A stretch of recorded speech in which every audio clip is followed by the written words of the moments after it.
Hello friends, future study hub पर आप लोगों का स्वागत है। तो चलिए आज की हमारी उत्पत्ति के आधार पर तत्सम एवं तद्भव को लेकर बातें रहेगी। तो एक ऐसा बेहतरीन तरीका जिससे आप लोगों को बहुत सारी ट्रिक्स या फिर आप लोगों को बहुत सारे तरीके रटने नहीं पड़ेंगे, जिसमें आप लोगों को उसके लिए पूरी वीडियो को देखकर समझना होगा। तो चलिए हम लोग आज का चैप्टर जान लेते हैं, उत्पत्ति के आधार पर।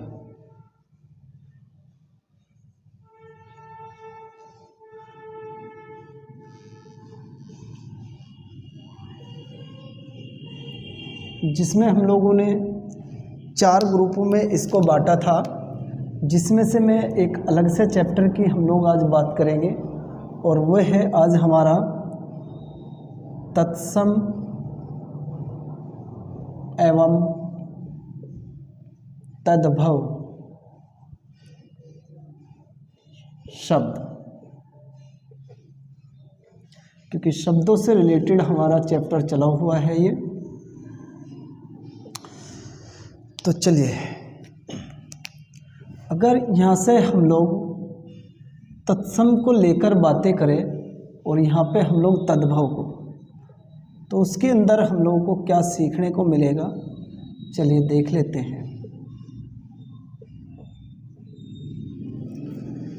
तत्सम को अगर 2 भागों में हम लोग तोड़कर देखते हैं, संधि विच्छेद कर लेते हैं इसकी, तो यहाँ से प्राप्त होगा तत् प्लस सम, और जिनका शाब्दिक अर्थ क्या क्या रहेगा।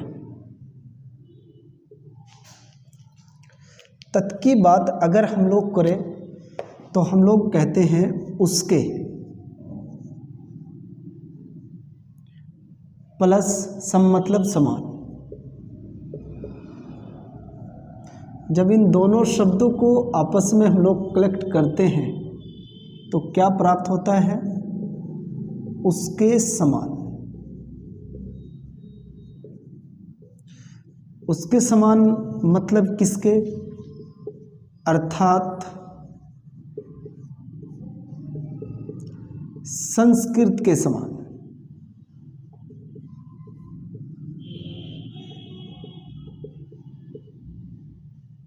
अब देखिए किस तरीके से, या फिर उसके समान आप लोग इसे दूसरी लैंग्वेज भी दे सकते हैं,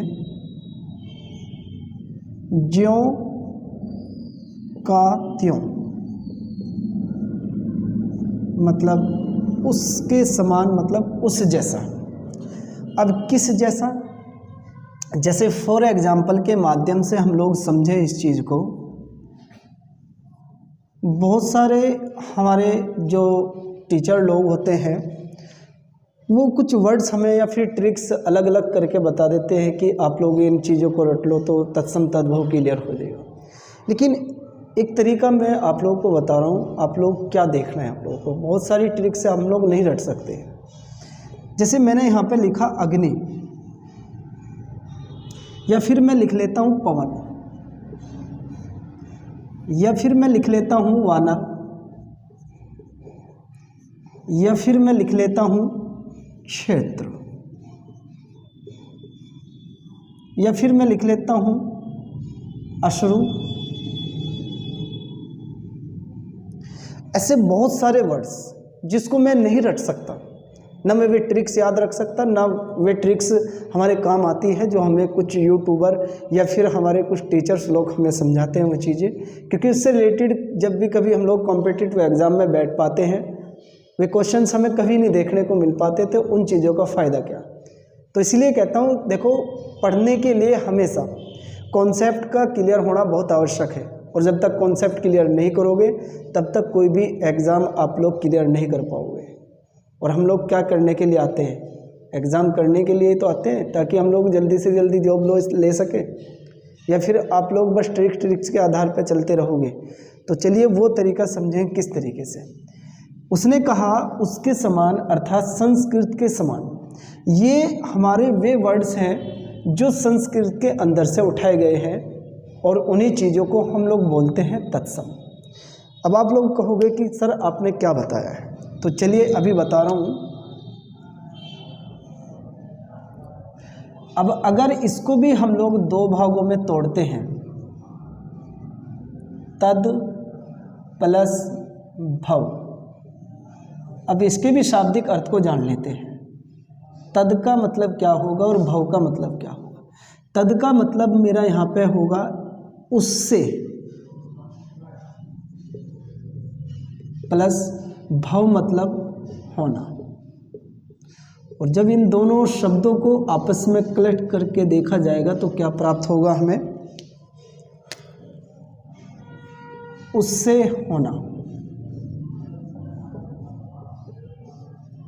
अब उससे होने का क्या मतलब है, अर्थात संस्कृत से होना।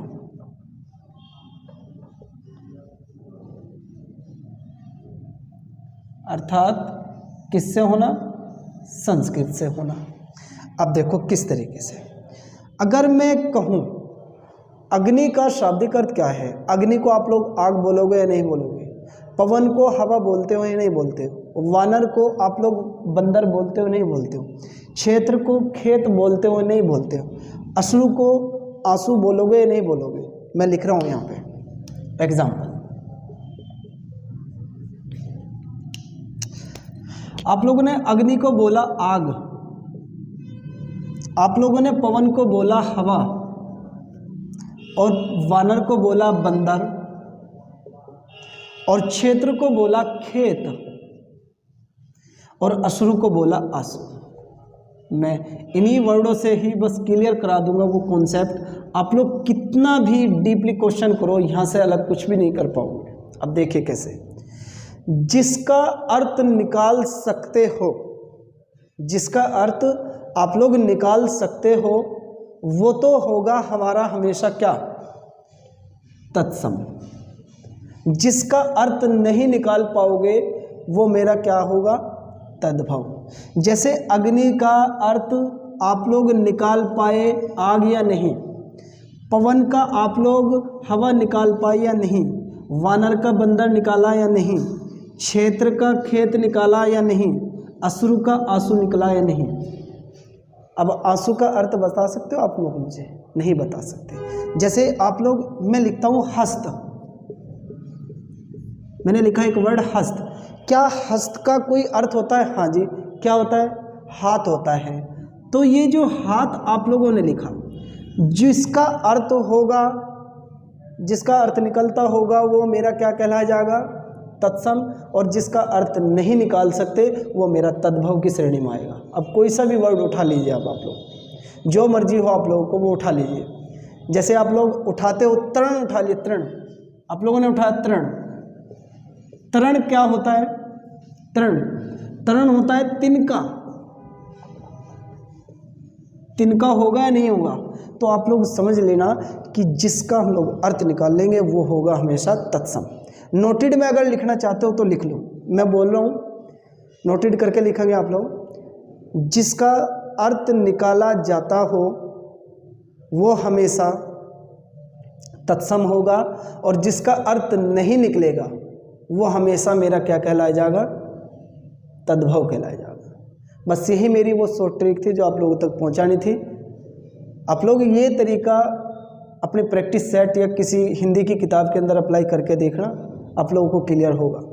मैं कराने को आप लोगों को यहाँ पे बहुत सारी ट्रिक्स भी करा सकता हूँ, जो छोटी छोटी कुछ यूट्यूबर भी बताते हैं कि अणे या फिर उसके बाद ये आ जाएगा या फिर उसके बाद ये आ जाएगा, तो उनका कोई फ़ायदा मैं नहीं मानता हूँ, और ना मुझे लगा कहीं पर कि कोई फ़ायदा होगा जिसका, क्योंकि एक क्वेश्चन हमारा हमेशा पूछा जाता है एसएससी जीडी के अंदर भी, और आप लोगों का जो यूपी पुलिस कांस्टेबल है, हेड कांस्टेबल, उनके अंदर भी। तो आप लोगों को अगर अच्छा लगा हो तो आप लोग फ्यूचर स्टडी हब पर बने रहे। तब तक के लिए धन्यवाद।